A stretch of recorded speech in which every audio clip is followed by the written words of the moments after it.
buenas tardes. Una vez más estamos convocados dentro de este ciclo de pobreza, vulnerabilidad y desarrollo humano. Ustedes saben que está organizando el capítulo español del CUDE Roma con la colaboración especialísima de Cáritas, de Cruz Roja, de la Fundación La Caixa y de Oxfam Intermón, un seminario nuevo que, como recordarán, en las últimas sesiones dijimos que habíamos abordado primeramente los marcos generales, la pobreza en el mundo y en España, la pobreza y las políticas públicas, la pobreza y las entidades sociales, y habíamos entrado en dos campos, que era la sesión anterior, que la tuvimos sobre pobreza y género, y esta que es sobre la pobreza, infancia y educación. Y hemos añadido el tema de educación porque pensamos que es justamente ahí en los niveles de pobreza infantil los que van a condicionar el acceso a la educación, cuando la educación para muchos de nosotros debería seguir siendo el ascensor social y el que facilitara oportunidades iguales para todos los ciudadanos. Desgraciadamente, la pobreza infantil tiene muchas más consecuencias. Tiene consecuencias sobre la salud de las personas, tiene consecuencias sobre su desarrollo emocional, tiene sus consecuencias también en la educación y tiene consecuencias en este mundo digital en el que estamos. El acceso a los medios y a los servicios digitales condiciona enormemente el entrar o no entrar en la sociedad del conocimiento con buen pie. Pero no soy yo quien les va a hablar de estos temas. Tenemos con nosotros al doctor Jordi Riera, a Gabriela Jorquera y a don Gabriel González Bueno Uribe, que son todos ellos especialistas en este tipo de temas. Son unos ponentes de los cuales nosotros esperamos lo mismo que de todos los ponentes que han acudido a nuestras convocatorias y a los cuales les tenemos que agradecer que estas sesiones tengan pues, el rigor, la sensatez y la brillantez que todas ellas han tenido, y que esta será una más.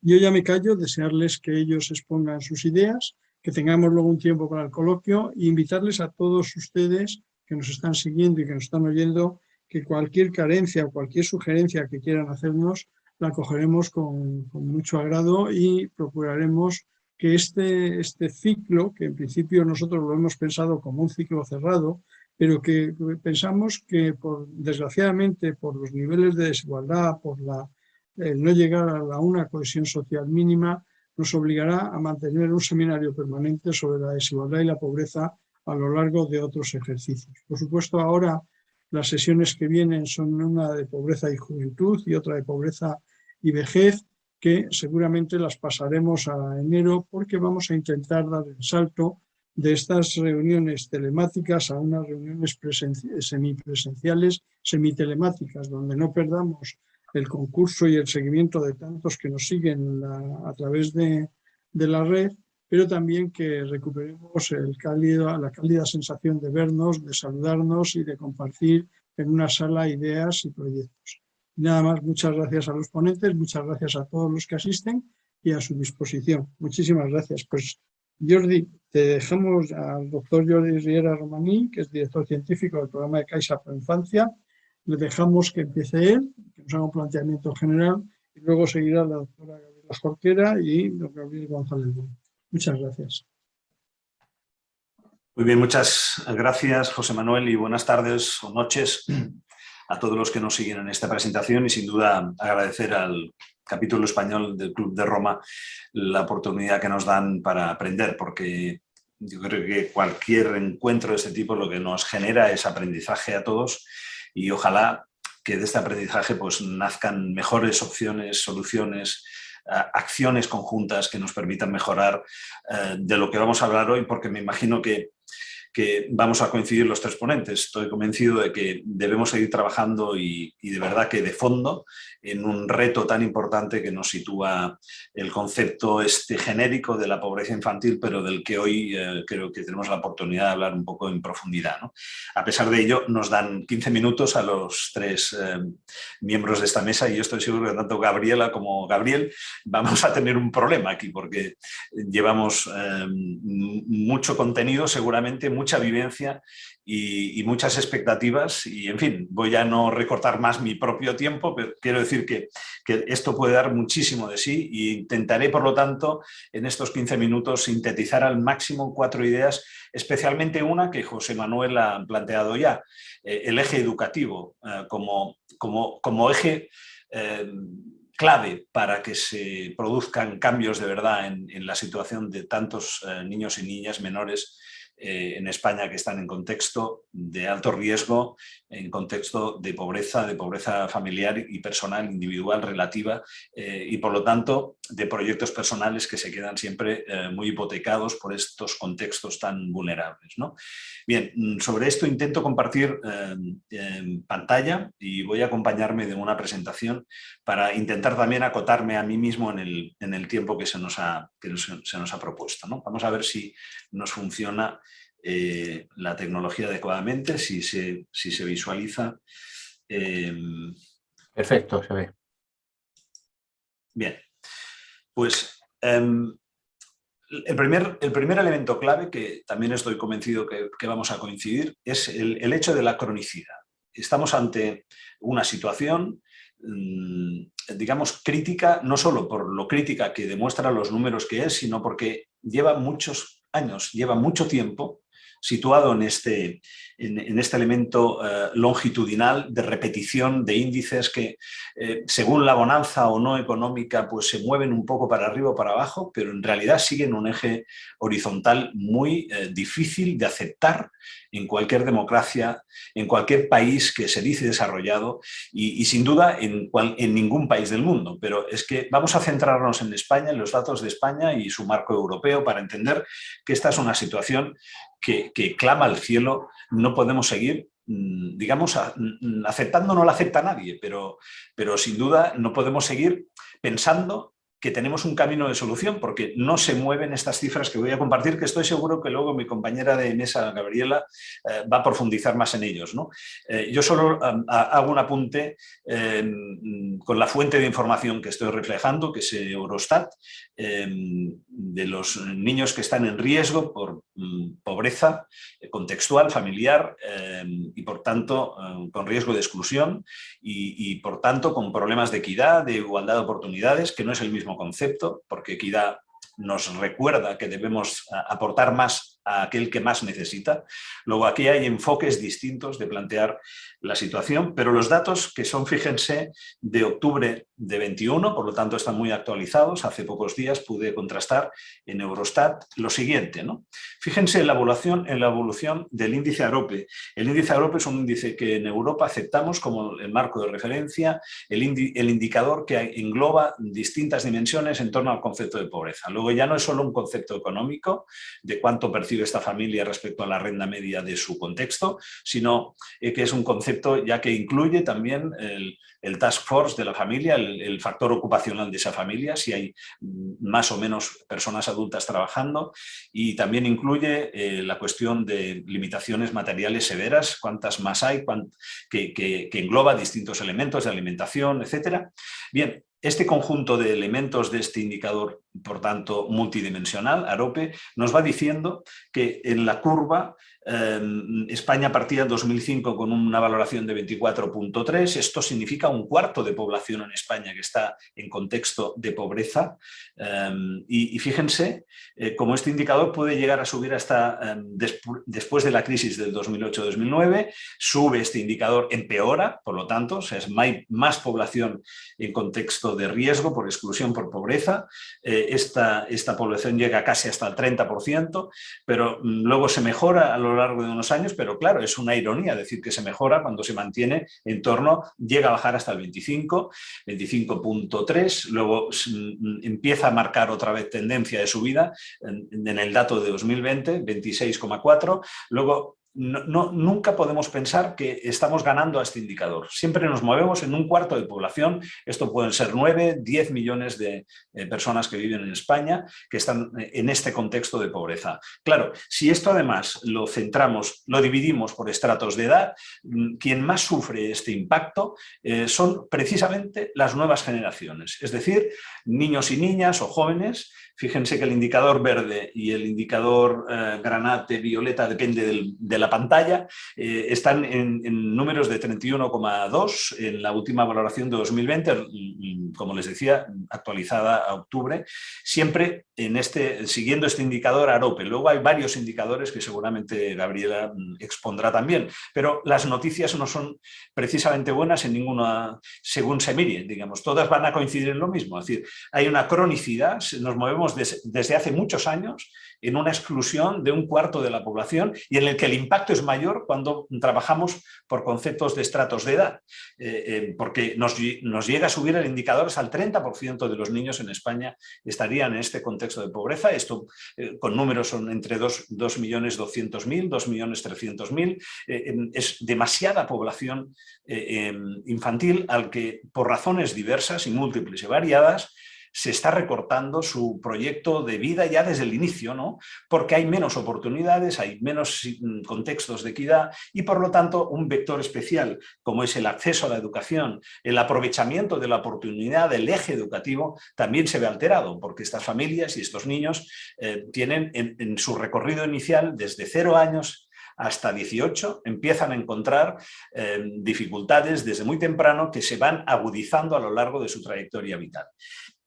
Pero lo que ya llama más la atención es que este indicador europeo AROPE, cuando hacemos la comparativa por países, fíjense dónde sitúa el Estado español, ni más ni menos que en el tercer lugar, pero digamos empezando por la cola o como quieran ustedes verlo, digamos en el ranking desde arriba hacia abajo, en el caso del peor país situado es Rumanía, le sigue Bulgaria y luego le sigue España.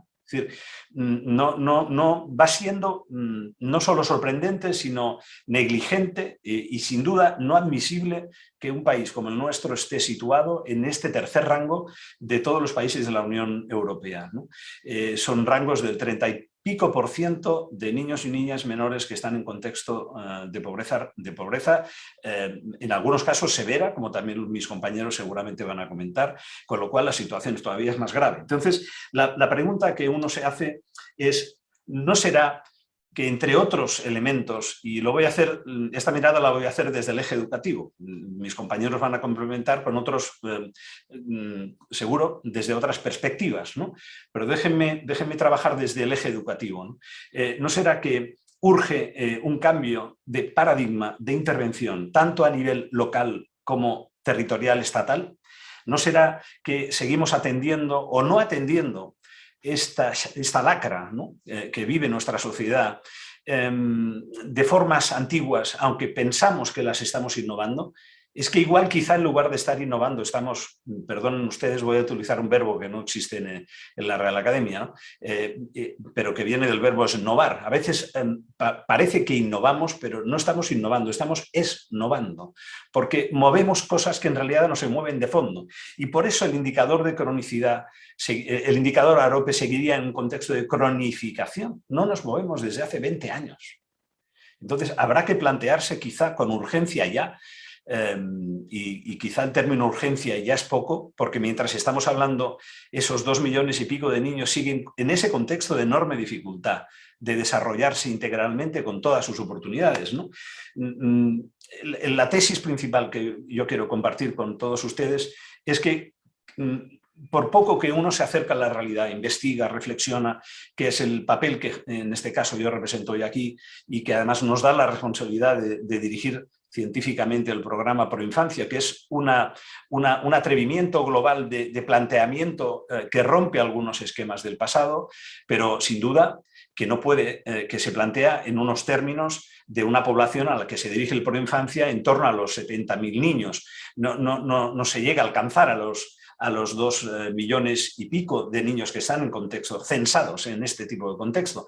Pero nuestro aprendizaje con este modelo de intervención, que deja de centrarse tanto en los recursos, en los bienes que se necesitan, pero se centra más en una acción que le llamamos sistémica, integral y en red comunitaria, intersectorial, primer sector, público, privado, tercer sector, centrada en el proceso de ese niño y de esa familia, no tanto en si ampliamos con un recurso u otro, nos desbordaría del todo, ¿no? Bien, creo que esta es la propuesta que nosotros planteamos para un mayor éxito socioeducativo de los menores y de sus familias, por supuesto, porque no debemos dejar de tener una mirada sistémica en torno a la realidad que nos ocupa, ¿no? Miren, desde nuestro punto de vista, lo que nos haría falta es situar el terreno de juego en otro lugar, porque el terreno de juego que tenemos dibujado para atender esta grave situación de estos niños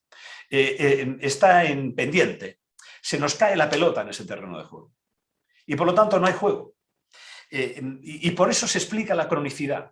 Fíjense, qué bonito fuera que entre todos encontráramos de nuevo un lugar donde podamos volver a jugar de verdad para reducir estas situaciones, estas cifras, estos indicadores de una forma drástica. No podemos permitirnos, no tenemos más tiempo, llevamos años percibiendo que no hay forma de mover esto y creo que la solución es porque igual lo intentamos de forma segregada, departamental, supra y infraestatal y no hay forma de encontrarnos con mucha fuerza todos con el mismo objetivo. El programa Proinfancia lo que se planteó pues, es el liderazgo de una acción sistémica en red para buscar este éxito educativo, que es una de las claves, no digo la única, pero una de las claves para conseguir pues, lo que nos hablaba el moderador, esta recuperación del ascensor, que cada vez es más, no en sentido vertical solo, sino en sentido horizontal. Yo creo que ahí hay otro tipo de miradas. Ya no se trata tanto de subir o bajar, sino también de ampliar las opciones, porque si no los ejes nos funcionan demasiado solitariamente, ¿no? No solo nos vale el eje educativo, hay varios ejes que deben subir a la vez. Luego lo que sube es una plataforma, no un ascensor individual, ¿no? Bien, bajo este concepto lo que hemos planteado es enfocar el reto desde la complejidad y reducir al máximo todo lo que llegamos a complicar para que al final no se llegue a alcanzar el objetivo. Nuestra propuesta pretende, por lo tanto, diferenciar bien entre lo que es una intervención compleja, que atiende la complejidad, respecto a lo que es una intervención altamente complicada que al final no se encuentra. Este gráfico indica complejidad, pero no complicación. Estamos afrontando un reto que se parece más a trabajar en red neuronal entre todos, ¿no? Sin duda, llevamos muchos años afrontando el reto de la pobreza infantil, haciendo atenciones que, fíjense, son como que sistemas que se quieren encontrar, pero no se encuentran. Aquí hay un efecto visual gráfico que parece que estas líneas son paralelas, pero no lo son, no se encuentran nunca.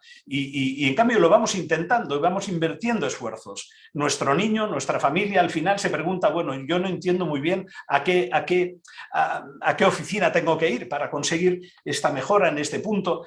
Al final el ciudadano que vive esta complejidad, esta complicación, no entiende, no comprende exactamente cuál es la hoja de ruta, acaba adoptando una actitud más reclamante que responsabilizadora y desde nuestro punto de vista esto lo genera el mismo modelo que nosotros planteamos para atender la situación. Entonces el mismo modelo va generando una incomprensión por parte del mismo ciudadano al que nos dirigimos, ¿no? Nosotros proponemos un modelo, un cambio de paradigma en el modelo de intervención que se asemeje más a este modelo neuronal, es decir, si situamos en esta neurona a la infancia y su contexto familiar a la que nos dirigimos, la atención debe ser sináptica. Permítanme una pequeña referencia biológica. Es decir, debe ser una aportación inteligente en red en la medida en que todas las aportaciones no van en paralelo, sino que se centran en esta familia, en estos niños que viven en estos contextos, normalmente, por lo que dicen las estadísticas, monomarentales.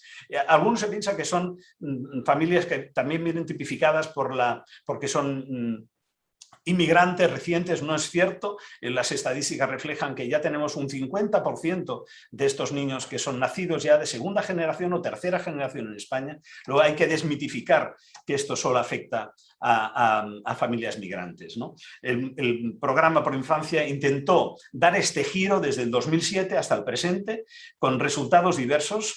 A partir de este enfoque holístico planteamos toda una forma de llegar a la familia a partir de de un plan de trabajo que dirigimos desde una entidad, pero que aporta la red en la que esa entidad pertenece, aporta distintos matices. Luego trabajamos en red, no todas las entidades aportan los mismos matices de acción, de apoyo a esta familia, con lo cual nos enriquecemos y sin duda tiene que ser intersectorial, a partir de distintos subprogramas que trabajamos en el plan de trabajo. La aportación es múltiple y dimensional y por supuesto están los servicios sociales del territorio, porque ellos tienen una misión constitucional y por lo tanto lo que se intenta es que en esas redes locales la aportación tanto de los servicios sociales como del tercer sector como del segundo sector, basándonos en su responsabilidad social, es una gran orquesta, pero casi con formato más de aportación jazz, permítame la metáfora, es decir, cada uno desde su talante específico, pero eso sí, orquestados y bien dibujados en red, atendiendo a la familia en su núcleo, generamos sin duda un movimiento distinto del que va siendo habitual. En nuestro programa hicimos todo este proceso que voy a cortar porque ya se me ha acabado el tiempo y que básicamente lo quería trasladarles es que a partir de esta modificación que ha durado casi 10 años de reflexión y remodelación del programa Proinfancia, que nació básicamente centrado en los recursos y los bienes, ustedes recordarán quizá el cheque Proinfancia, pues resulta que estamos ahora en un planteamiento de más de 175 redes a nivel de todo el Estado español. Estas 175, y es una cifra movible porque va creciendo, son redes que ya están reportando resultados, digamos, después de haber provocado un giro en su planteamiento general, ¿no? Y haber trabajado en código comunitario, en red, aportando sin duda especificidades y asumiendo las responsabilidades a que cada agente de la red le corresponde. Es decir, no se trata tanto de poner en duda que uno haga bien un determinado rol que tiene que hacer por el marco mismo de protección de la infancia, ¿no? No, se trata de que cada uno aporte positivamente aquello que pueda aportar y que la familia esté en el centro de esa neurona y no el departamento al que pertenezco, ¿no? Bien, esto ha llegado a generar mejoras que los resultados también educativos, y con esto termino, nos van demostrando año tras año. Los niños y niñas que participan del programa van graduando en esta tasa de graduación tan importante que tenemos al final de la etapa de enseñanza obligatoria, ¿no? Esa tasa de graduación que en esos contextos de vulnerabilidad va siendo del 50%, los chavales, los niños, las niñas, adolescentes que participan del programa Proinfancia llegan a cifras de graduación de éxito del 80 y pico %, que se asemejan a la tasa bruta, incluso en algún año ha superado, fíjense qué cosas, ha superado la tasa bruta media del conjunto de España, ¿no? Ahora tenemos datos recientes que el Ministerio ha lanzado hace pocos días, de este año 2000, referidas al 18-19, y vuelve a reflejar casi un % de graduación de los niños que, en su caso, sin esta aportación de la red, seguramente estarían en los 50-55% de graduación. Bien, todo esto es para compartir con ustedes que sin duda creemos desde el Proinfancia, pero lo digo con toda la humildad, desde el trabajo en el terreno, en el campo, que hay necesidad de plantear sin duda un paradigma conjuntamente posible, comunitario, intersistémico, intersectorial, que los datos que vamos recogiendo nos van confirmando, generan mucha mejora en los resultados de éxito educativo, y no me refiero solo a rendimiento escolar. En todo caso, si después tenemos tiempo, pues será un placer ampliar, pero llevo 18 minutos exactos y no quería alargarme más de los 15 que ya nos dio la moderación. Muchas gracias. Muchísimas gracias, Jordi. Y pasamos la palabra ahora a Gabriela para que dé continuidad a esta primera valoración que ha hecho Jordi, que nos ha contado con detalle este programa Proinfancia y la cantidad de interrelaciones. Y algo muy importante, y es la adaptabilidad a ir aprendiendo de cómo combatir la pobreza y no quedarse estancados en unos modelos que, a medida que cambia la sociedad, tiene que ir cambiando para ver si podemos ganarle tiempo y enderezar ese campo tan inclinado que ponía en la segunda diapositiva. Gabriela, pues tienes la palabra. Hola, buenas tardes, noches. Muchas gracias por la invitación, es un honor, la verdad, poder estar aquí compartiendo esta mesa con gente conocida, querida, y que además pues siempre se agradece tener estos espacios de debate e intercambio. Voy a compartir la presentación. Avisadme, por favor, si ya la estáis viendo. La estamos viendo, solo formato presentación, Gabriela. ¿Ahí? Perfecto. Ok. Nada, yo voy a hablar, bueno, yo soy asesora del Alto Comisionado para la Lucha contra la Pobreza Infantil, que es un órgano que depende de Presidencia de Gobierno. Uno de nuestros ejes de acción es pues poder conocer, pero también compartir y contar cuál es la magnitud de la pobreza infantil en nuestro país, y también poder sensibilizar con respecto a cuáles son las consecuencias que tienen las altas tasas de pobreza infantil que tenemos en España. Así es que, pues, creo que era una pregunta inicial interesante. ¿Por qué nos debería importar la pobreza infantil? Porque tenemos un montón de otros problemas que parecen importantes, urgentes. ¿Por qué debería ser prioritario tratar la pobreza infantil? Pues principalmente porque la infancia es un periodo clave para el desarrollo de las personas. Las experiencias que tenemos los seres humanos durante los primeros años de vida van a condicionar los niveles de bienestar que vamos a alcanzar durante toda la vida adulta. Va a afectar a los logros educativos, va a afectar al estado de salud, va a afectar incluso a la manera en que en la vida adulta nos vamos a poder incorporar al mercado laboral, nuestras oportunidades de inclusión social, etc. El vivir la pobreza, el experimentar pobreza durante la infancia tiene un efecto negativo sobre todas estas dimensiones. La pobreza no solo es una vulneración de derechos en sí misma, de vulneración de los derechos de los niños, sino que afecta al disfrute y el cumplimiento de muchos otros derechos que los niños y niñas deberían disfrutar. Y esto nos debería preocupar especialmente porque los niños, cuando vemos de qué manera les afecta la pobreza, vemos que les afecta de una manera especial, no solo por las consecuencias que tiene, sino también por la incidencia que tiene. Los niños y niñas en España son el grupo de edad a los que más afecta la pobreza. Es decir, la magnitud de la pobreza que sufren los niños y niñas pues es bastante importante. Y esto es así y ha sido así a lo largo de las últimas 2 décadas. Desde que empezamos a medir pobreza, la pobreza en la infancia ha tenido unas cifras muy altas que vemos aquí en este gráfico, en el que vemos la incidencia de la tasa de pobreza, que es un indicador distinto al que nos mostraba Jordi. La tasa de pobreza mide a personas que viven en hogares con bajos ingresos.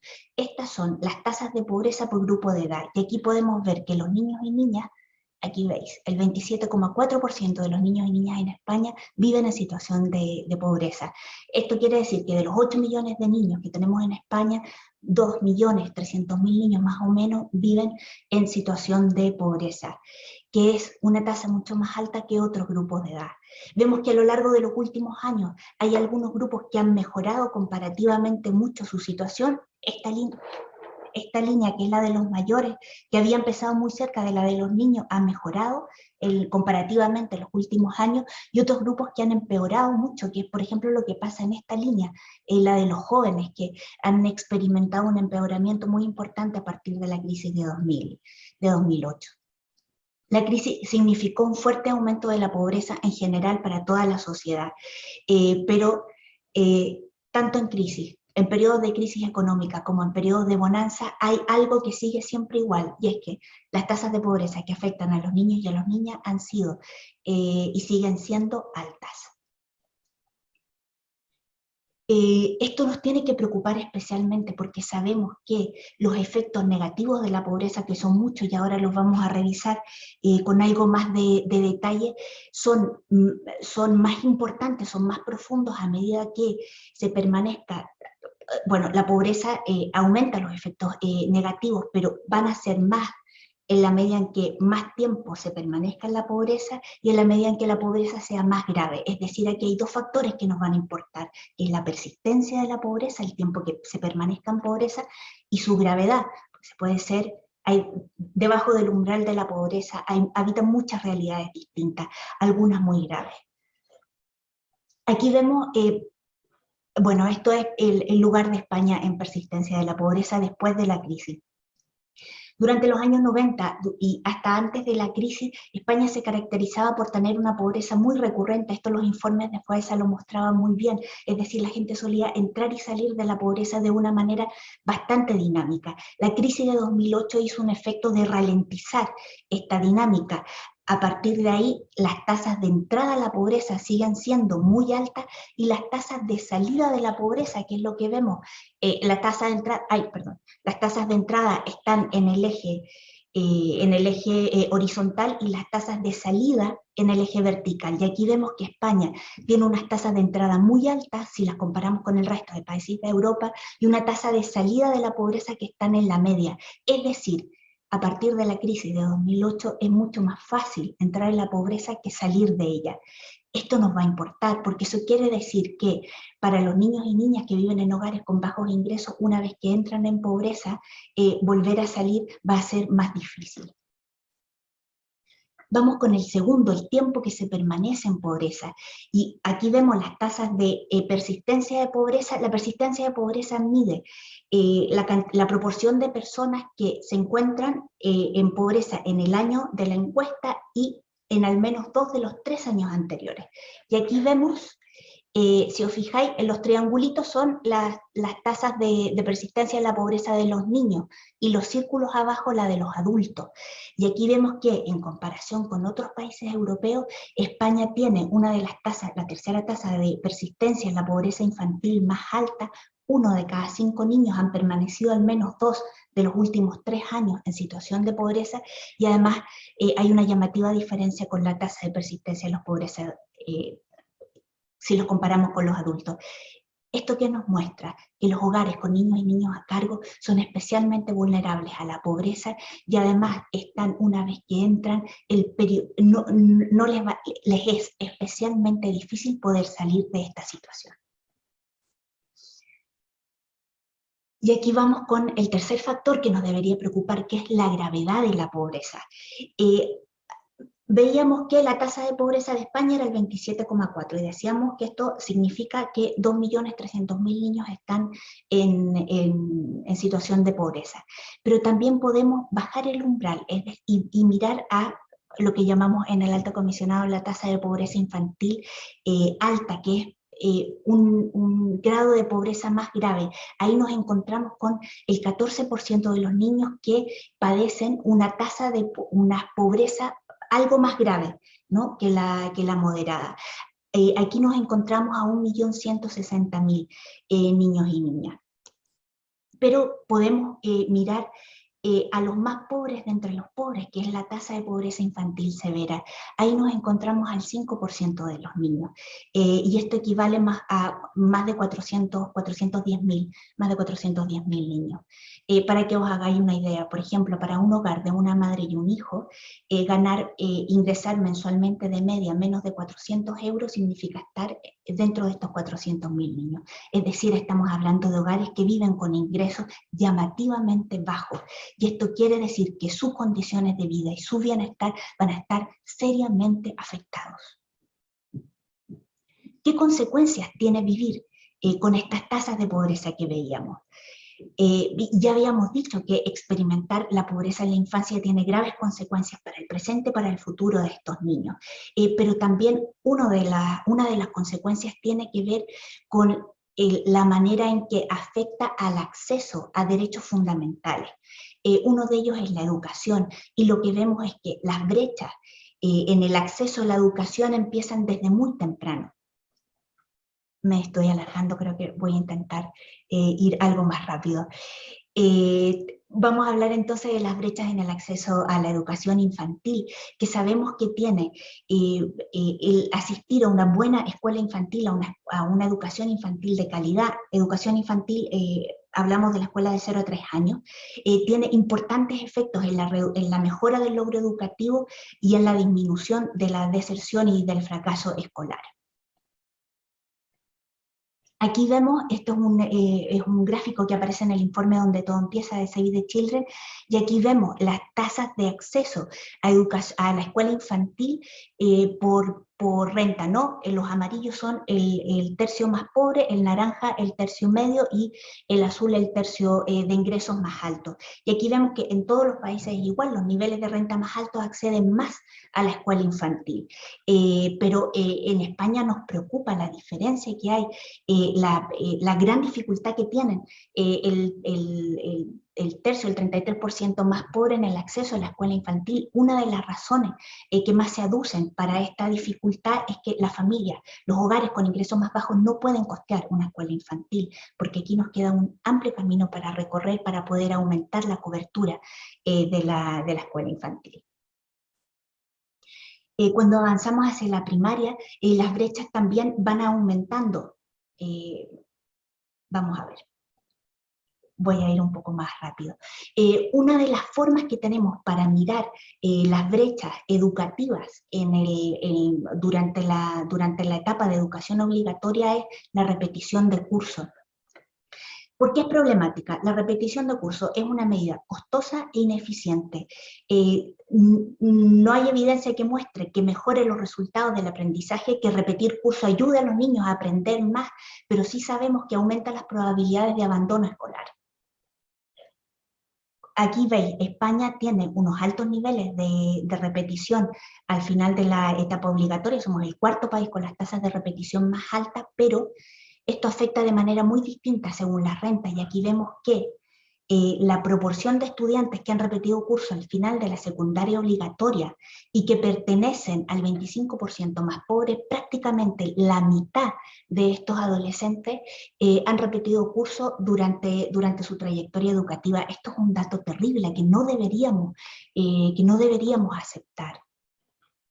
Si os fijáis la diferencia con las tasas de repetición del cuartil más alto, pues están a una enorme distancia.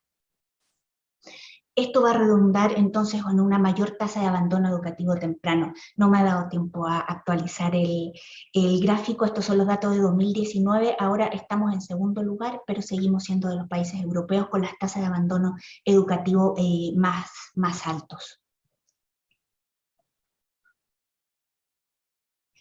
De nuevo, cuando miramos por renta, tenemos una tasa de abandono educativo alto y eso que ha ido mejorando mucho durante los últimos años, pero cuando miramos cómo afecta el abandono educativo por renta, se vuelve a repetir el patrón. Los niños, aquí es el quintil del 20% más pobre, abandonan en una proporción mucho más amplia los estudios cuando los comparamos con aquellos del quintil más alto. Además, las tasas de abandono educativo del quintil más pobre se han mantenido, no se han reducido de la misma manera que la tasa general, es decir, que nuestra positiva reducción del abandono educativo temprano se ha dado en los quintiles más altos de la renta. Los efectos en salud y nutrición. Aquí vemos también cómo la pobreza afecta a la salud.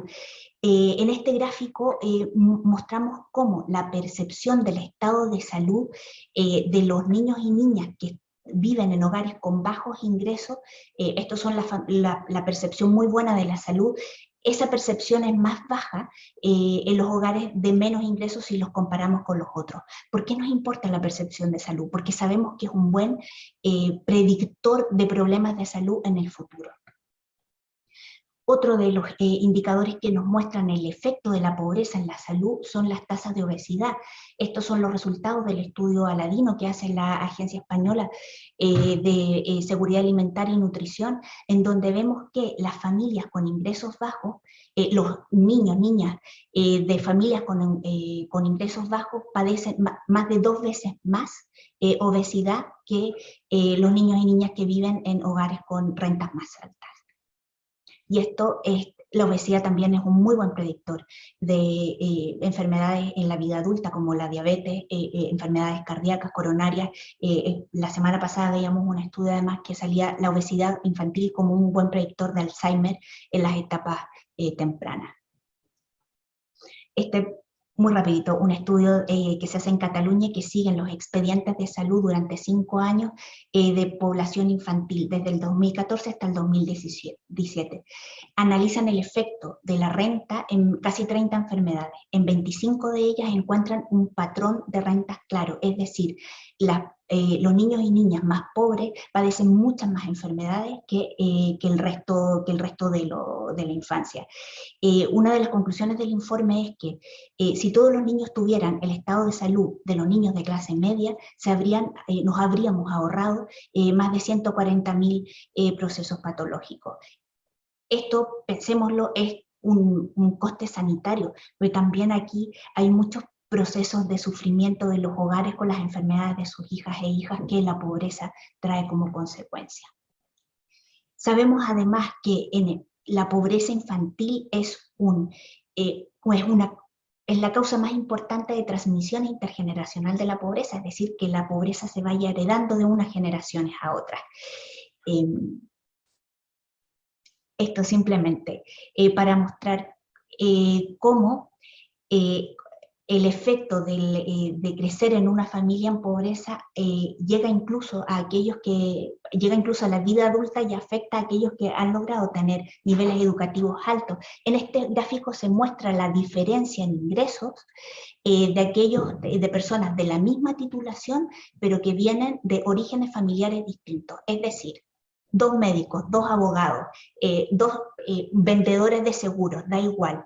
La diferencia de ingresos que tienen cuando uno ha crecido en un hogar pobre y cuando el otro ha crecido en un hogar con rentas altas. Mirad, hay diferencias de ingresos mensuales de 400, de 300, es decir, no solo una vez que llegas incluso a la educación superior, el peso del origen va a seguir afectando durante la vida adulta. Esto creo que ya voy sobre el tiempo. Aquí simplemente para decir que este es uno de los gráficos que nos debería también llamar urgentemente a la acción. Aquí vemos que más de la mitad de las personas adultas que han crecido en hogares con mala situación económica son pobres en la vida adulta. Es decir, nuestra capacidad para mejorar las oportunidades de los niños y niñas que han crecido en pobreza es muy, muy baja. Pero sabemos, y esto un poco recogiendo lo que decía Jordi, tenemos que tener conciencia de que nos enfrentamos a un problema enormemente importante, pero también tenemos evidencia sobre maneras de poder romper este círculo de la pobreza, esta transmisión intergeneracional de la pobreza y mejorar las condiciones de vida y el disfrute de los derechos de tantos niños y niñas que viven en pobreza en nuestro país.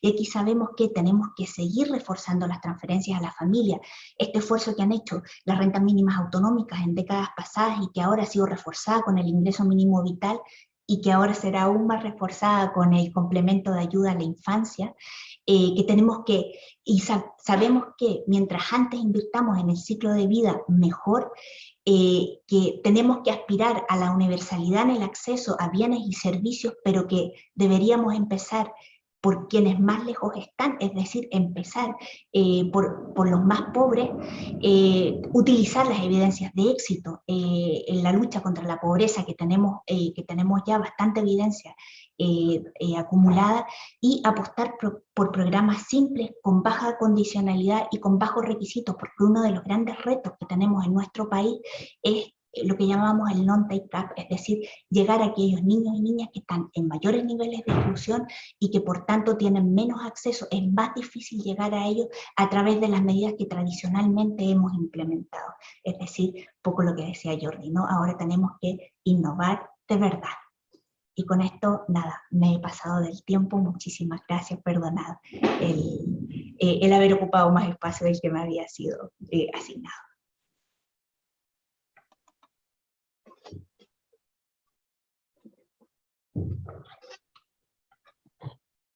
Disculpad. No, muchas gracias, Gabriela. Y pasamos ahora a Gabriel, el que hable desde es un especialista en políticas de infancia de UNICEF y que acaba de cerrar este ciclo.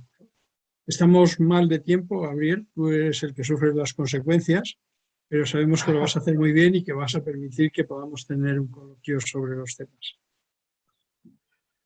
Muy bien, pues nada, muchísimas gracias, José Manuel, muchísimas gracias al capítulo español del Club de Roma y a todas las organizaciones y empresas que apoyan también la celebración de las jornadas y, por supuesto, pues a todos los participantes. Voy a compartir yo también la presentación, a ver si podemos hacerlo. ¿Me decís si se ve ya o...? Todavía no, Gabriel. Vale, esperad un segundo. Muy bien. Ahora elige presentación. Eso es. Muy bien. Perfecto. Pues nada, intentaré ser lo más breve posible, aunque es verdad que yo también había hecho una presentación un poco más ambiciosa de lo que tocaba para el tiempo del que disponíamos.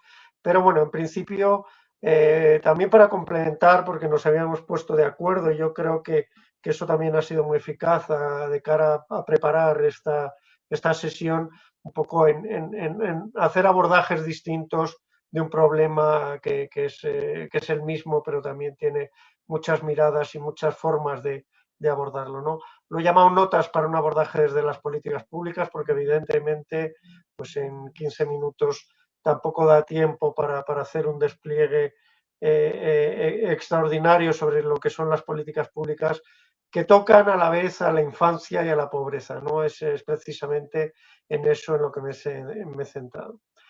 Bueno, pobreza infantil y educación es el tema que nos trae, y yo creo que hay tres enfoques necesarios y complementarios desde el punto de vista de las políticas públicas, ¿no? Tres enfoques que ya se han mencionado los tres, por lo tanto no voy a ahondar demasiado, ¿no? Por un lado, desde los derechos del niño, el derecho a un nivel de vida adecuado y el derecho a la educación son derechos contemplados en la Convención sobre los Derechos del Niño y, por tanto, son derechos universales porque prácticamente todos los países han ratificado esa convención. Y en el ámbito, digamos, español, pues vemos cómo la educación sí es un derecho fundamental en España, pero la protección social, como otros ámbitos, son principios rectores de las políticas públicas. Digamos que ahí sí hay una diferencia entre cómo se enfoca dentro del ámbito de las políticas españolas, uno y otros derechos. Hay otro que se menciona también, que es el paradigma de la inversión social, una idea que va cogiendo fuerza, pero que conviene o no conviene abordar sola, porque para mí y para UNICEF, obviamente, el enfoque primordial es desde el punto de vista de derechos, pero paradigma de la inversión social, pues al final viene a decir que las desventajas sociales y educativas en la infancia tienen costes elevados en el futuro, que tanto el ámbito de la pobreza infantil como el de la educación son ámbitos claves de la inversión social de cualquier Estado, que cuanto más temprana sea la intervención y la inversión, más rentable, y no solo económicamente, sino también socialmente, por muchos de los motivos que ya ha explicado Gaby Jorquera, y también que el impacto de la inversión es mayor y tiene más rendimiento si se focaliza en los niños y niñas más vulnerables. Y también un tercer enfoque complementario, entiendo, que es el de la equidad, ¿no? ¿Por qué las políticas tienen que tender a la equidad? Pues bueno, porque la equidad promueve la cohesión social y el ejercicio de la democracia, porque es un marco adecuado para conseguir resultados eficaces y sostenibles, ¿no? A partir de Piketty, yo creo que eso ya se ha convertido casi en un dogma, y también porque, bueno, y desde aquí se aborda la equidad, me refería a la económica, pero evidentemente también la equidad de género y la equidad de capacidades. Esto es un ejemplo de la ecuación de Heckman, que es el primero que plantea el retorno de la inversión educativa, en este caso, a las distintas edades, y bueno, de una forma muy simplificada, lo que dice es que el retorno de la inversión económica y social, aunque él lo hace mucho más desde un punto de vista económico, es mayor en los programas orientados a la primera infancia. Y que luego ese retorno de la inversión pues se va perdiendo en las sucesivas fases de la vida. Cuanto más mayor es una persona, la inversión en educación, digamos que resulta menos rentable. Otra cosa es que no deje de ser fundamental desde el punto de vista que decía yo también de los derechos. Desde las políticas públicas, pues bueno, evidentemente la educación se aborda desde la universalidad y la gratuidad, y lo pongo entre comillas porque eso es uno de los temas de discusión. El Defensor del Pueblo ya ha manifestado en más de una ocasión que en España la educación todavía no es gratuita. Es gratuita la educación, pero no todos los servicios y todos los gastos que supone la educación, y eso muchas veces es una manera de un obstáculo para los niños y las familias con menos recursos, ¿no? Hay otros abordajes más específicos, la educación temprana, el apoyo educativo, las becas o las actividades complementarias y el ocio y tiempo libre, que lo sitúo en este ámbito, aunque también podría estar fuera de él. Digamos que esos ámbitos, a partir de la educación universal, son ámbitos más de compensación de las situaciones no deseadas, ¿no? En el caso de la pobreza, pues bueno, están las prestaciones económicas focalizadas, el acceso a determinados servicios y a servicios especializados en personas con baja renta o con dificultades o riesgo social. Y luego también meto aquí el tema de la participación en las actividades culturales y ocio y tiempo libre, que además el alto comisionado, digamos, ha hecho un esfuerzo también en situarlas porque tienen un impacto muy positivo, y el programa La Caixa también lo demuestra en la mejora de prevenir la exclusión social de los niños y niñas, tanto dentro del sistema educativo como fuera de él, ¿no? Quizá en pobreza lo que no vemos es una política universal, lo que se echa de menos es una política universal de abordaje de la pobreza infantil de manera específica. Y este abordaje de las políticas, por lo menos, también está, por supuesto, condicionado por los ODS y por otros objetivos de políticas públicas, y últimamente yo creo que también muy condicionado por el COVID-19 y todo lo que ha surgido a partir del COVID-19, como por ejemplo todo el tema de la digitalización, ¿no? Y la brecha digital. Es importante el abordaje de las políticas públicas con equidad, especialmente las de pobreza y las de educación, y aquí creo que es interesante aplicar las 4 A's, que es una idea que viene desde el mundo educativo precisamente, de cómo tienen que ser esas políticas para que sean equitativas, ¿no? Tienen que ser políticas asequibles o gratuitas, en algunos de los casos, a las que se pueda acceder con pocos ingresos o sin ingresos. Tiene que ser accesibles para todo tipo de personas, ya sea por la distancia al lugar donde se proporciona el servicio, como por la accesibilidad relacionada, por ejemplo, con la discapacidad. Tiene que poder adaptarse a las circunstancias personales de los niños, de las niñas, de los usuarios en general, y luego tiene que ser aceptables. Y eso tiene que ver muchas veces con una cosa que se nos olvida a menudo, y es que no todas las culturas, no todas las personas que viven en España, de distintas culturas, de distintas religiones también, pues se encuentran aceptables o encuentran adaptados a sus necesidades los servicios que muchas veces se ofrecen.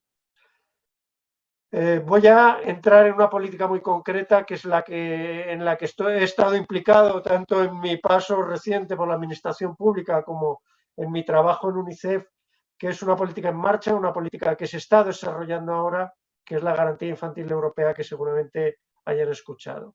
Es una política focalizada en proporcionar servicios claves a los niños y niñas más vulnerables. Los niños que están en situación de pobreza, los niños migrantes, en minorías étnicas, en vivienda precaria, en el sistema de protección de menores con discapacidad o con problemas de salud mental, específicamente a estos colectivos. Y es una política de lucha contra la pobreza y la exclusión, pero que tiene un fuerte componente educativo que me gustaría desarrollar brevemente luego en 5 minutos. La garantía infantil lo que pretende es que a nivel europeo se garantice un acceso efectivo y gratuito a estos colectivos, especialmente a estos colectivos, a la educación y los cuidados infantiles, a la educación y las actividades escolares, a la asistencia sanitaria y a una comida sana al día, y un acceso efectivo pero no necesariamente gratuito, a una alimentación sana y a la vivienda, ¿no? Como elementos clave para luchar contra la pobreza infantil, sobre todo para las formas más severas de pobreza. Lo bueno de esta política es que viene acompañado también con una financiación específica, especialmente el Fondo Social Europeo, pero también presenta oportunidades digamos, de financiación en otros aspectos y ahora, bueno, pues ahora es fundamental también el plan de recuperación, transformación y reforma del Gobierno de España, que además focaliza parte de sus esfuerzos precisamente en el componente educativo. Dentro de la garantía infantil europea, pues hay dos ámbitos especialmente ligados a la pobreza infantil relacionada con la educación, que es uno es la educación infantil, y nosotros lo que hemos hecho desde UNICEF con el apoyo de la Comisión Europea y la colaboración precisamente del Alto Comisionado y de la Dirección General de Infancia es hacer un análisis de cuáles deberían ser los componentes básicos del plan de acción de esta garantía infantil europea para que sea eficaz, ¿no? La educación 03 se ve muchas veces como uno de los grandes transformadores desde el punto de vista de la pobreza infantil, pero también de la mejora del abandono escolar, por ejemplo, pero nos encontramos pues, que aunque ha habido un avance en la educación 03, todavía hay pocas plazas públicas y los enfoques de inclusión en las distintas comunidades autónomas pues, son muy variados. Algunos apuestan por las plazas de educación 03 para favorecer la conciliación de las personas que trabajan y otros ponen más el foco en las necesidades educativas, normalmente mayores, de los niños y niñas que están en situación de precariedad, ¿no? Hay esfuerzos por la focalización en los grupos más vulnerables, pero muchas veces con condiciones muy exigentes que a veces los dejan fuera. Era lo que decía Gabriela del no take up, ¿no?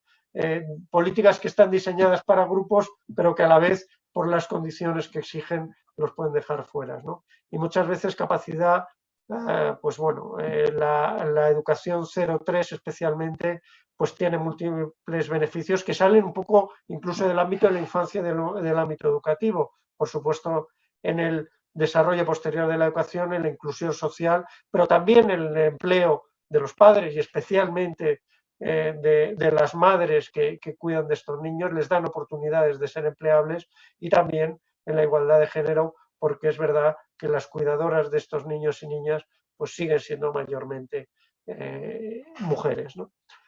En este análisis que hemos hecho con la Comisión Europea y con el Gobierno de España, pues hemos hecho algún breve análisis del que doy los titulares de las medidas que están funcionando desde el punto de vista de la inclusión educativa y de la pobreza en el ámbito de la educación infantil. Por ejemplo, la ampliación de la educación infantil de segundo ciclo hasta los 2 años, que se ha realizado en algunas comunidades autónomas. Un ejemplo de ella es Aragón o Cantabria. Digamos, la universalización es uno de los pasos por el que se está apostando. El bono de educación 03, digamos, para que cualquier familia pueda acceder a esos servicios, aunque sea dentro del ámbito de los servicios privados. La necesidad de realizar procesos de evaluación y necesidades sociales y de educación temprana ligada a esos servicios de apoyo. Yo creo que es una de las necesidades, es la conexión entre los servicios sociales y la educación 03 y yo creo que ahí se han realizado avances, pero todavía se los ve como dos sectores muy separados, pero que en realidad esas intervenciones tempranas son muchas veces las que solucionan los problemas y no cuando se interviene ya cuando los problemas ya son muy graves. Sistemas focalizados progresivos respecto al coste, o sea, que sea gratuita para las personas con menos y que el coste de la educación 03 sea progresivo dependiendo de los ingresos. O una que a mí me parece realmente interesante, que son las acciones para promover la inscripción de los niños en grupos vulnerables, ¿no? Es decir, hacer una acción activa para promover que estos niños y niñas que muchas veces las familias no tienen información o las maneras de inscribir a los niños y las niñas son realmente complejas, pues acciones para facilitar esa inscripción. Y por supuesto la reducción de ratios en los grupos en los que hay niños con diversidad funcional, ¿no? Son políticas que hay en España y que ya están funcionando, aunque a veces solo a nivel autonómico, incluso a veces solo a nivel local.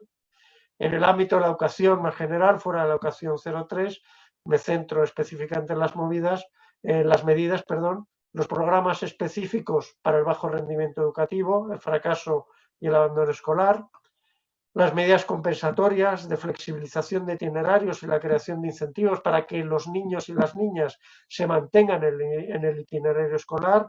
Esto yo creo que se ha avanzado algo con la ley CELA, pero todavía es un tema muy importante. Alguien que abandona es muy difícil que vuelva a entrar en el sistema educativo cuando en realidad lo fundamental es facilitárselo de la mejor manera posible.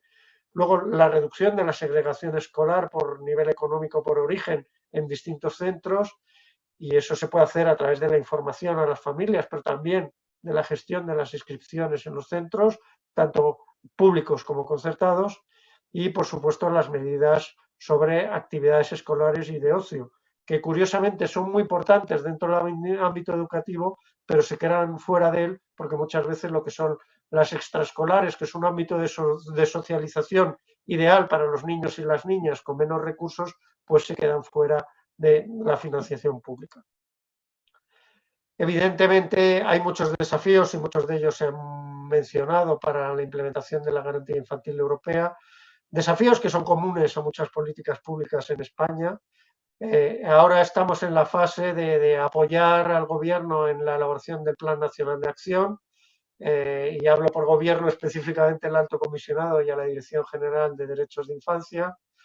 Nos hemos encontrado con pocos datos de los colectivos más vulnerables y pocas, actividades o medidas focalizadas para cómo aplicar la garantía infantil en España en estos colectivos, aunque los hay, muchos de ellos desde el tercer sector, incluso desde el sector privado, como es el programa de la Caixa, el tema de la coordinación entre distintos niveles de la administración, pero también entre distintos sectores dentro de la misma administración, va a ser clave y es uno de los grandes desafíos. Por supuesto, también la identificación, focalización y el monitoreo de esos grupos vulnerables, la participación de los usuarios y, en este caso, evidentemente, la participación infantil para diseñar, pero también para monitorizar y evaluar esas políticas, la formación de los profesionales, la financiación, que ya he hablado de algunas fuentes de la financiación, pero también es posible hacerlo a través de otros ámbitos, y por supuesto la evaluación que en general en España de lo que funciona y lo que no funciona, que en muchos momentos nos ha sido difícil identificar cuáles son los programas realmente exitosos en estos ámbitos y en otros ámbitos de la Garantía Infantil Europea. No me voy a detener mucho en esto porque es bastante general. Era una reflexión sobre qué deben tener las políticas públicas para que sean políticas de equidad. Por supuesto, incorporar la perspectiva de equidad en la programación, asegurar que las políticas e intervenciones incluyan explícitamente a las poblaciones más excluidas, y ese es el camino en el que avanza la Garantía Infantil Europea. Identificar las barreras y los cuellos de botella, que muchas veces son previos a la implementación de la propia política, pues barreras como son normas sociales, la legislación, la propia burocracia, el acceso físico a los servicios, incluso la corrupción, dar la prioridad a los enfoques basados en la comunidad, defender la participación de las poblaciones más vulnerables y desfavorecidas, y especialmente en el ámbito de infancia que estamos abordando, la participación infantil, no solo de los niños usuarios, sino a través de otros agentes de cambio social, y hace poco se ha aprobado en España la creación de un Consejo Estatal de Infancia, invertir en estrategias inclusivas de protección social, como un componente clave de la política social, pero también de la política educativa, y la capacidad de trabajar en lo más próximo, pero la capacidad también de mirar en largo plazo y establecer respuestas más amplias a lo largo de la vida y enfoques de políticas en las que sean implicados muchos sectores del ámbito de las políticas públicas.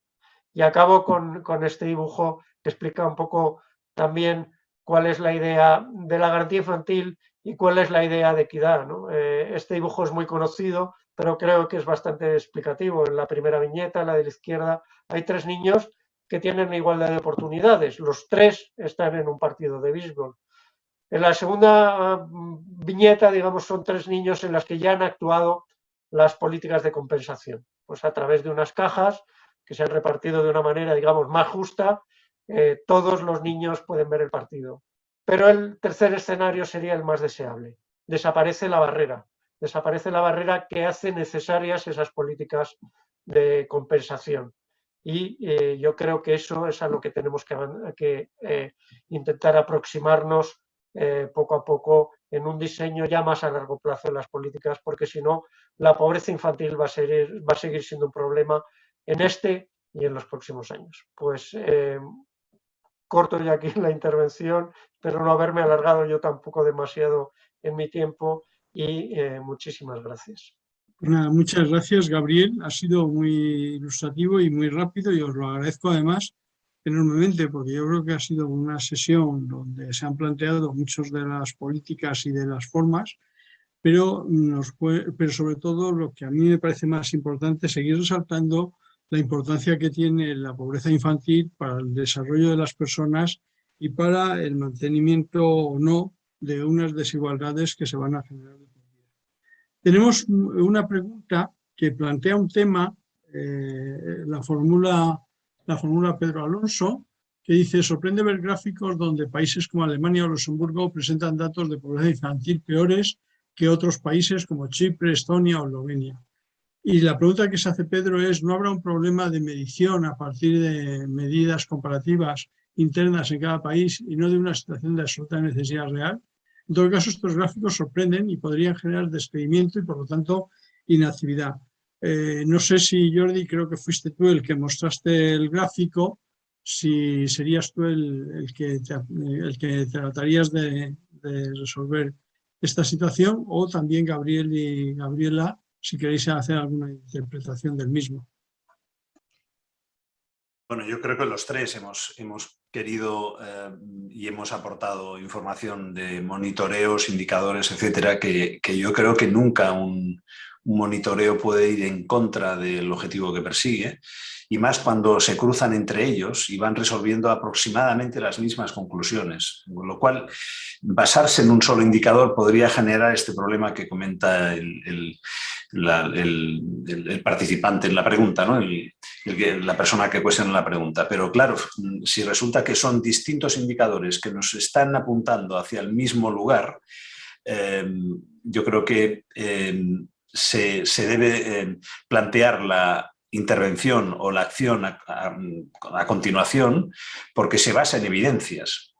Es el cruce de todos estos datos que nos da la tranquilidad de que no es un indicador que puede dar una imagen deteriorada del contexto real, ¿no? No, yo creo que es la suma de todos estos datos que nos indica que la situación es la que es y que, por lo tanto, esta sorpresa de que algunos países estén en un lugar o en otro, también se podría plantear que quizá tenemos unos estereotipos unos u otros respecto a estos países, ¿no?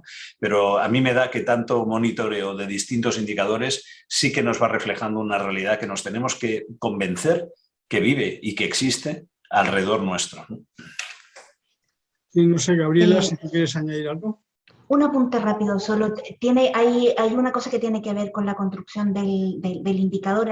Finalmente calculamos, lo que hacemos para calcular así muy rapidito, los indicadores, tanto la tasa de pobreza como la tasa AROPE. La tasa AROPE, más del 80% se explica por la tasa de pobreza. Ordenamos a todos los miembros de una sociedad, desde el que es más pobre hasta el que es más rico. Establecemos el punto de corte que separa la población en 2 mitades, y ahí una mediana que está un poco más abajo, que es el 60%, y a eso lo llamamos el umbral de la pobreza. Es decir, cuando hablamos de personas que viven en pobreza, hablamos de personas que viven con ingresos bajos cuando las comparamos con el resto de miembros de la sociedad en la que viven. Estos son los indicadores que se han pactado dentro de la Unión Europea y se calculan de la misma manera en todos los países. ¿Qué quiere decir esto? Que Luxemburgo, que tiene unas rentas más altas, ¿no tiene pobreza? No, porque en su distribución quienes quedan debajo de ese punto de corte es esta parte de la población. Y esto tiene sentido por 2 cosas. Una, porque sabemos que hay una cierta relación entre los países, los lugares, los territorios con rentas altas tienen también costes altos de vida, con lo cual a partir de determinado nivel de ingreso, llegar a los mínimos de consumo dentro de esos territorios va a ser también más difícil. Pero también hay otro elemento, que es cierto que esto mide desigualdad, además de pobreza, pero la desigualdad es también enormemente nociva, y aquí tenemos mucha evidencia acumulada que muestra cómo aquellas personas que viven en países desiguales, la desigualdad aumenta y magnifica los problemas de la pobreza. Países como Checoslovaquia, por ejemplo, las rentas son bajas, son más o menos igualmente bajas. Hay otros países que la desigualdad se da porque hay un grupo de ricos que se escapa hacia arriba. Otros países como España tenemos un problema de desigualdad hacia abajo, es decir, tenemos un 30% más o menos de la población que nuestro problema es que tenemos esa parte de la población lejos del resto de la sociedad, pero por el lado de la pobreza. No sé si he dado alguna claridad, pero vamos, que son indicadores que están testeados a nivel europeo, como dice Jordi, que además muestran cosas que son de interés para la comparación, pero también que muestran realidades interesantes dentro de cada uno de estos países. Sí, Gabriel, no sé si quieres añadir tú algo.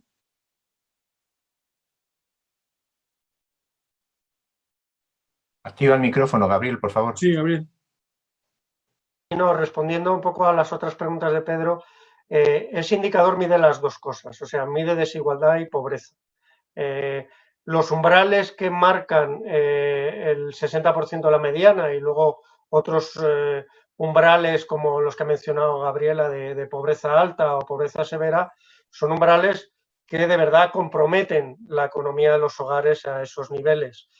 Otra cosa, y hay otros indicadores que complementan este panorama, un indicador nunca te va a dar un panorama completo de una realidad social, sino que es una aproximación, es un indicador, como su nombre precisamente indica, hay indicadores de privación. Los niveles de privación material, por ejemplo, en Rumanía o Bulgaria, son mucho más altos que los españoles.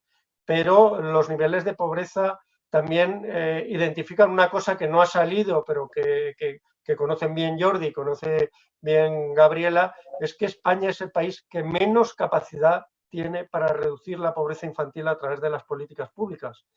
Y esa desigualdad y esa alta capacidad de pobreza también dice algo de nosotros como país, y es que hemos hecho una apuesta muy laxa por reducir esa pobreza infantil. Entonces, son las dos cosas. Ese indicador es un indicador de desigualdad, sí, porque pone la pobreza en el contexto, pero no hay que quitar el peso de pobreza, porque no podemos entender la pobreza ya como se entendía en la Edad Media, el que no puede comer, el que no puede tener agua, el que no puede dormir en una cama, ¿no? Ya Adam Smith hace 3 siglos ya contemplaba la pobreza en un contexto relativo, ¿no? Pobre es el que no puede vivir con dignidad en su propia sociedad. Y yo creo que en eso sí es un indicador que ejemplifica lo que es la idea de pobreza. De todas maneras, estas explicaciones son tremendamente interesantes, y yo me añadiría que recientemente el capítulo ha hecho una sesión sobre las elecciones alemanas, y a todos nos sorprendió ver algunos comentarios relativo a determinados parámetros que decían lo avanzado o no avanzado que estaba Alemania, ¿no? Y de pronto te sorprende porque quizá en el imaginario colectivo tenemos la idea de que en estas sociedades los niveles de equipamiento, de infraestructuras o de servicios son mucho más altos que en el resto de Europa o que incluso en países como España. Y la sorpresa es que a veces no, e incluso algunos de ellos se han manifestado muy claramente con la gestión de la pandemia, por el hecho de que algunas cosas que sin embargo se han instrumentado en países menos avanzados que otros, sin embargo han sido mucho más útiles y mucho más eficaces. O sea, de alguna manera hay que ver estas referencias como unas referencias en un contexto de referencias mucho más globales. Y en estas explicaciones que han dado nuestros ponentes va en ello, ¿no? Porque si no, nos crea confusión, pero al mismo tiempo nos obliga a investigar más y a intentar entender que estamos ante realidades complejas, muy interdependientes y con factores donde median no solo privaciones materiales, sino a veces situaciones de desigualdad y de marginación. Y en este sentido yo creo que nos va a obligar a seguir estudiando los temas, ¿no? O sea, no cerramos la puerta a volver sobre este tema más adelante y a ver incluso las condiciones de vida de los niños y de los niveles de pobreza infantil en países comparativamente con el nuestro. Lo cierto es que nosotros tenemos un reto muy importante como sociedad y que todo el primer mundo tiene no solo un reto consigo mismo, sino también en cómo vamos a instrumentar políticas de cooperación que eviten que haya situaciones donde no caben las estadísticas, porque hay países que por no tienen estadísticas. Yo tuve hace muchos años un directivo que me recordaba que los niveles de desarrollo en realidad venían a medirse por los niveles de los servicios estadísticos. Venía a decir, cuando no hay servicios estadísticos, es que muy pocas cosas puedes hacer. Uno de los primeros problemas que como capítulo vemos en los ODS es que hay muchos países donde va a ser difícil que puedan medir algunas cosas que en otros países se miden con facilidad, pero los ODS plantean retos de medición, de estimación de recursos y de oportunidades que para algunos países les va a ser difícil llegar a ellos. Nada más, no sé si tenemos más preguntas, creo que han aparecido, dicen, Pedro sigue insistiendo, se refiere, hace una consideración diciendo que países como Cuba, Corea o Venezuela no tendrían tanta pobreza porque todos la tienen, o desigualdad y pobreza no son necesariamente lo mismo. En esto coincidimos que no son necesariamente lo mismo, pero lo que también es cierto que los niveles aspiracionales de unas sociedades y otras son también muy diferentes. Yo no sé si queréis añadir algo sobre estas dos consideraciones que hace Pedro o lo dejamos ya aquí, no sé. Lo dejo a vuestro criterio. Hay un trabajo muy interesante de Walker que muestra cómo las personas que viven en situaciones de pobreza, medidas de manera distinta en distintos países, de zonas rurales en India, en Pakistán, en zonas urbanas en Bangladesh o China, en Reino Unido, en Noruega, que la experiencia de la desigualdad es muy similar.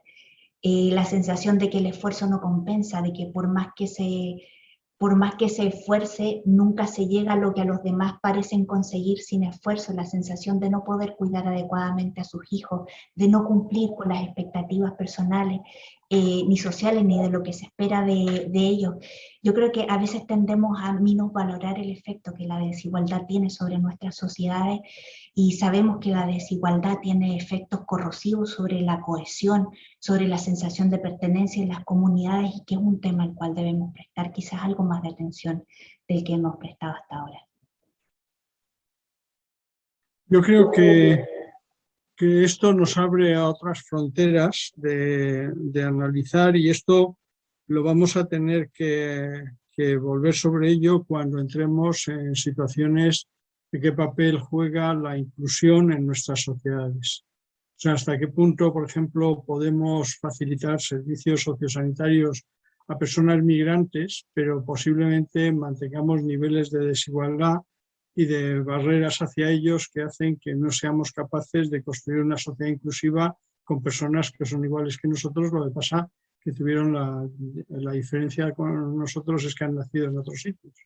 Y esto yo creo que nos plantea qué políticas públicas debemos de instrumentar no solo para combatir la pobreza, sino para facilitar la construcción de sociedades decentes donde nadie sea discriminado ni por recursos materiales, ni por lugar de nacimiento, ni por actitudes de tipo ideológico o de otro tipo. Y nada más, yo en principio no añadiría nada más, no sé si hay más preguntas, creo que no. Yo, si me permite, José Manuel, solo un apunte a esto último que comentabas.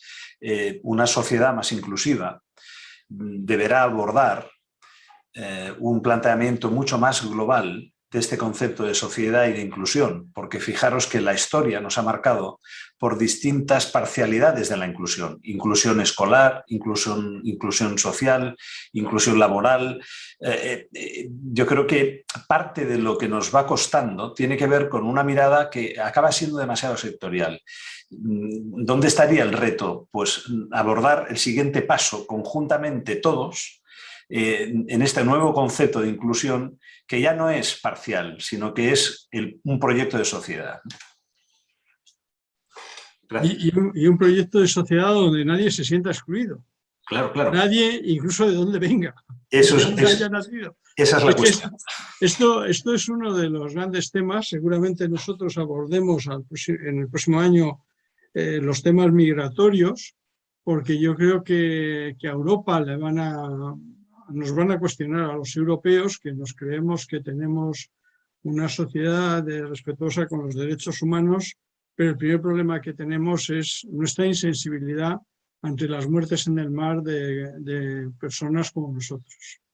Y que muchas veces yo creo que hemos hecho una barrera psicológica para no entender a qué responde esta situación. O sea, es decir, hablamos tan solo de nosotros que resulta que nos olvidamos que hay realidades tremendamente duras que a veces aparecen en los telediarios, lo que pasa es que aparecen muy poco tiempo.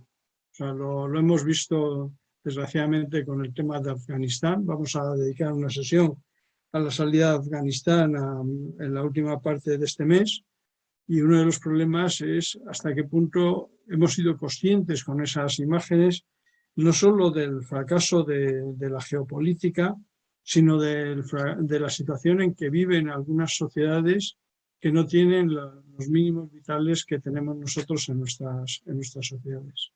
Y yo creo que es algo que nos cuestiona a todos, porque de alguna manera la familia humana somos todos, aunque algunos estén en Afganistán.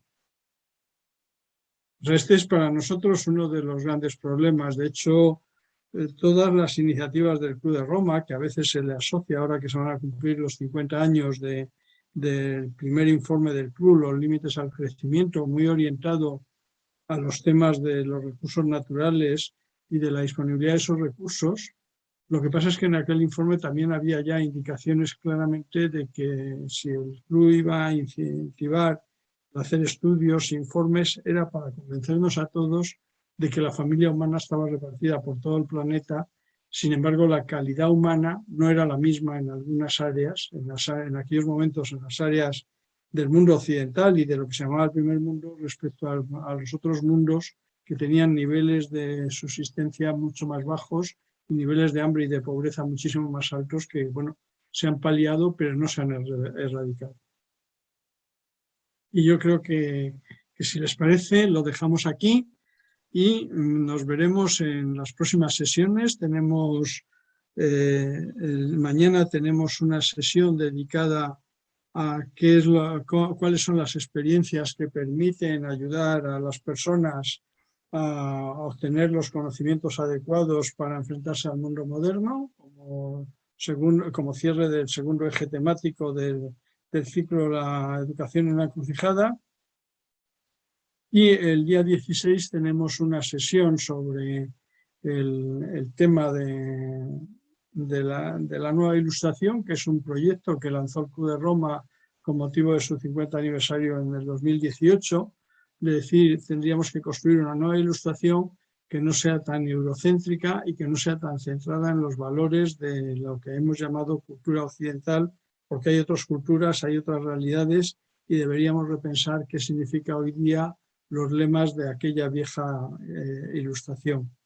Y el día 18 volveremos a entrar en los temas de educación, así que pueden irse apuntando a nuestras múltiples sesiones y háganos las sugerencias que quieran, porque estamos ahora diseñando el programa del 2022.